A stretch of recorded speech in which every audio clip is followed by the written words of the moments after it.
warahmatullahi wabarakatuh. Baik, di sini saya atas nama Fadil Nur Fatihatun Hasanah dari kelompok 9.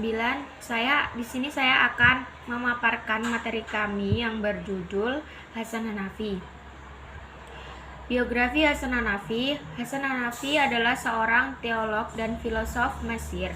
Ia lahir pada 13 Februari 1935 di Kairo, dekat benteng Salahuddin, daerah perkampungan Al-Azhar.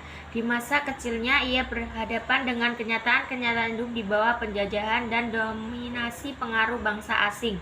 Kenyataan itu membangkitkan sikap patriotik dan nasionalisme sehingga ia heran meskipun masih berusia 13 tahun ia telah mendaftarkan diri untuk menjadi sukarelawan perang melawan Israel. Hasan Hanafi mengawali pendidikannya pada tahun 1948 dengan menamatkan pendidikan tingkat dasar, kemudian melanjutkan studinya di Madrasah Sanawiyah Khalol Akha, Kairo yang diselesaikan selama 4 tahun.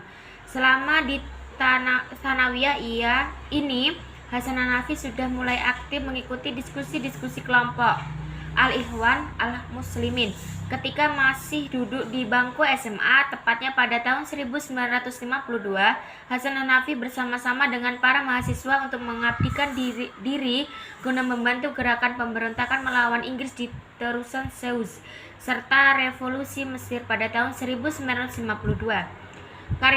Karya-karya Hasan Hanafi. Hasan Hanafi di samping seorang pemilik keislaman, ia juga menulis yang produktif. Banyak karya-karya tulisan yang dihasilkan dalam 3 bahasa, Arab, Inggris, dan Prancis yang dikuasainya. Di antaranya karya-karya adalah Qodaya Mu'asirah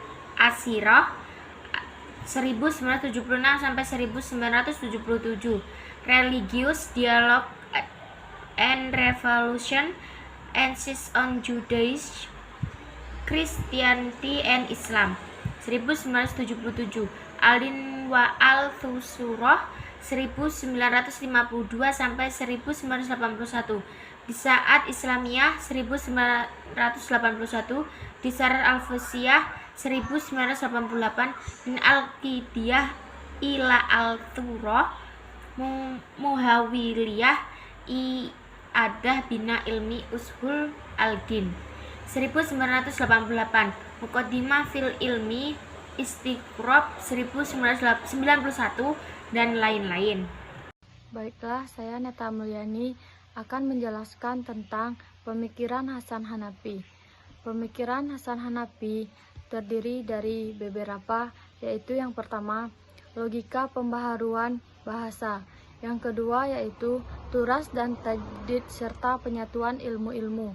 Turas adalah sesuatu yang disampaikan kepada kita dari masa lalu dalam peradaban dominan, sehingga merupakan masalah yang diwarisi sekaligus masalah penerima yang hadir dalam berbagai tingkatan. Turas merupakan titik awal sebagai tanggung jawab kebudayaan bangsa, sedangkan tajdid adalah penafsiran ulang atas turas sesuai kebutuhan zaman.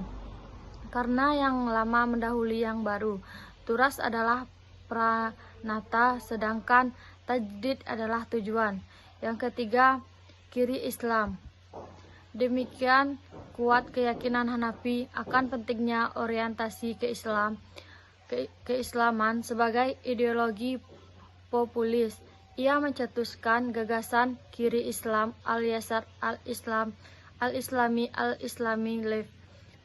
Terminologi kiri dalam banyak hal mengandung kesan stigmatik, terutama ketika kehadapan ini merupakan gagasan terbasis sistem epistemologi rasional kritis yang bertujuan untuk bersikap kritis terhadap bangunan pengetahuan dominan yang membelenggu dan manipulatif. Dalam pengetahuan yang dominan, seringkali tersembunyi berbagai kepentingan ideologis. Baiklah, saya Monique Fatihasari akan membacakan makalah kami yang D, yaitu tokoh-tokoh yang mempengaruhi Hasan Hanafi. Hasan Hanafi mengenal tokoh-tokoh Ikhwanul Muslimin seperti Hasan al-Banna, Sayyid Qutb, Abdul Qadir Audah, Said Ramadan, Alal Al-Fasi, Hasan al-Asimawi, Abdul Hakim Abidin maupun tokoh revolusioner Islam dan Barat seperti Muhammad Iqbal, Edmund Husserl, dan Descartes. Inilah yang selanjutnya banyak memberi pengaruh pada cara berpikir Hanafi. Selain tokoh-tokoh di atas, Sayyid Qutb meninggalkan pengaruh yang sangat besar kepada diri Hanafi.